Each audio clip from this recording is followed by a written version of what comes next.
السلام علیکم ورحمۃ اللہ۔ الحمد للہ رب العالمین والصلاة والسلام علی رسولہ الکریم، اما بعد فاعوذ باللہ من الشیطان الرجیم، بسم اللہ الرحمن الرحیم، ان الدین عند اللہ الاسلام۔ محترم احباب جماعت، برادران اسلام، میری اسلامی ماں اور بہنوں، ابھی چونکہ ہمارے خصوصی مہمان یہاں تشریف نہیں لائے ہیں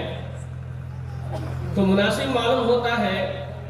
کہ آپ کا وقت ضائع نہ ہو، چند باتیں آپ کے سامنے پیش کرو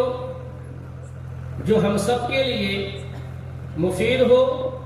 اور اجر و ثواب کا باعث بنے۔ لیکن اس سے پہلے میں مناسب سمجھتا ہوں کہ مقام جمعیت اہل حدیث پرتاپ گڑھ، جن کے ماتحت بلال ویلفیئر سوسائٹی اپنی کامیابی و کامرانی کی طرف رواں دواں ہے، پرتاپ گڑھ کی جماعت ایک نئی جماعت ہے، نوجوانوں کی جماعت ہے، جنہوں نے اپنی بزرگوں کی دعاؤں، ان کی تجربات کو لے کر اپنے جوش و خروش کے ساتھ میدان عمل میں قدم بڑھانا شروع کیا اور رفتہ رفتہ کامیابی کی طرف بڑھتے رہے۔ شاعر نے کہا کہ اکیلے چلے تھے جانب منزل مگر، اکیلے چلے تھے جانب منزل مگر، لوگ آتے گئے اور کارواں بنتا گیا۔ چند افراد تھے، انہوں نے دعوت و تبلیغ کو جوش و خروش کے ساتھ لوگوں کے سامنے پیش کیا۔ اللہ تعالیٰ کی توفیق سے لوگ ان کی جماعت میں شامل ہوتے گئے، اسلام کو صحیح طریقے سے سمجھتے گئے۔ ظاہر سی بات ہے کہ اس جماعت کو، اس چھوٹی سی نئی جماعت کو جو یہ کامیابی ملی ہے، اس کامیابی کی اصل وجہ اور اصل بنیاد اللہ تعالیٰ کی توفیق اور ان کی محنت اور ان کی لگن ہے۔ شاعر کہتا ہے کہ کامیابی کی منزل تک وہی راہی پہنچا، کامیابی کی منزل تک وہی راہی پہنچا، جس کے قدموں سے ٹپکتی ہے لگن کی خوشبو۔ میں اللہ تعالیٰ سے دعا کرتا ہوں کہ اللہ تعالیٰ جماعت اہل حدیث پرتاپ گڑھ کے نوجوان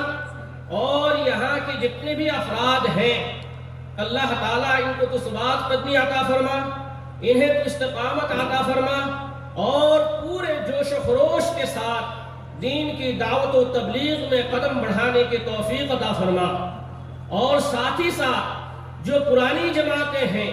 جن جماعتوں کے اندر سستی اور کاہلی پائی جاتی ہے، ان جماعتوں کو چاہیے کہ ایسی نوخیز اور نئی جماعتوں سے وہ عبرت حاصل کریں،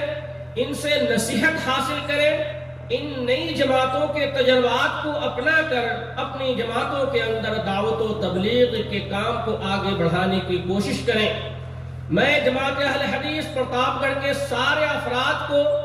اس شعر کے ذریعے سے حوصلہ افزائی کرنا چاہتا ہوں کہ میری ہمت کو سراہو، میرے ہمراہ چلو،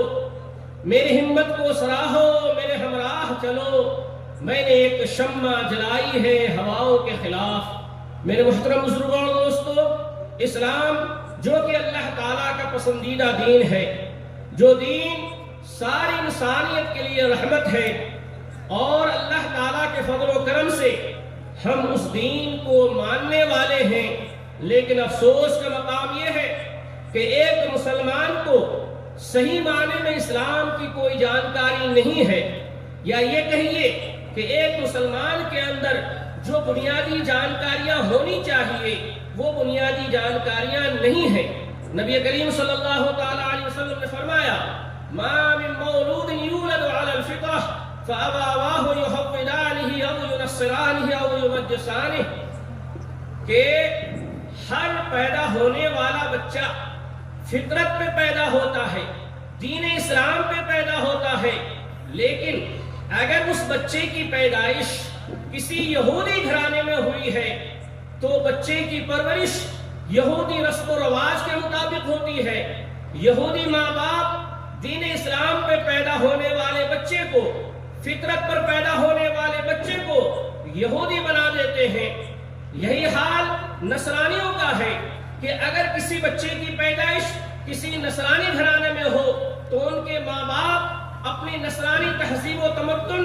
اور نصرانی سنسکرتی سے اس کو پربھاوت کرتے ہیں اور اس کو نصرانی بنا دیتے ہیں۔ یہی حال مجوسیوں کا ہے۔ لیکن افسوس کا مقام ہے میرے محترم بزرگوں اور دوستو،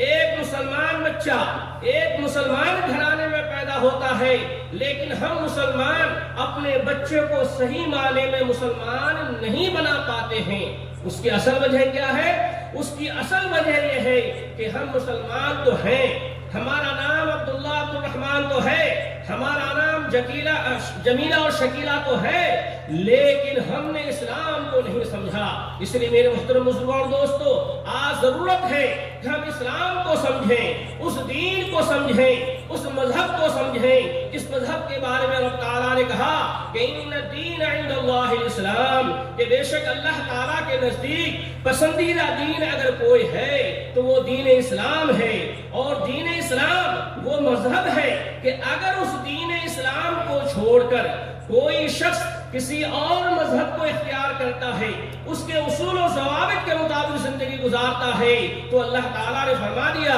وَمَن يَبْتَغِ غَيْرَ الْإِسْلَامِ دِينًا فَلَن يُقْبَلَ مِنْهُ وَهُوَ فِي الْآخِرَةِ مِنَ الْخَاسِرِينَ، کہ جو شخص مذہب اسلام کو چھوڑ کر کسی اور مذہب کو اختیار کرے گا اور اس مذہب کے اصول و ضوابط کے مطابق زندگی گزارے گا، اس کے وِدھی ودھان کے انوسار جیون ویتت کرے گا، تو اللہ تعالیٰ نہ صرف اس کے اعمال کو قبول نہیں کرے گا وَهُوَ فِي الْآخِرَةِ مِنَ الْخَاسِرِينَ، بلکہ وہ شخص آخرت میں خسارہ اٹھانے والوں میں سے ہوگا۔ اس لیے میرے محترم بزرگوں اور دوستو، اللہ تعالیٰ نے ہمیں اس بات کا حکم دیا کہ ہم مرتے دم تک اسلام پر قائم و دائم رہیں۔ اللہ تعالیٰ کا فرمان ہے کہ یا ایھا الذین آمنوا اتقوا اللہ حق تقاتہ ولا تموتن الا وانتم مسلمون، اے ایمان والو تم اللہ تعالیٰ سے ڈرتے رہو جیسا کہ اس سے ڈرنے کا حق ہے، اور مرتے دم تک اسلام پر قائم و دائم رہو۔ اور میرے محترم بزرگوں اور دوستو،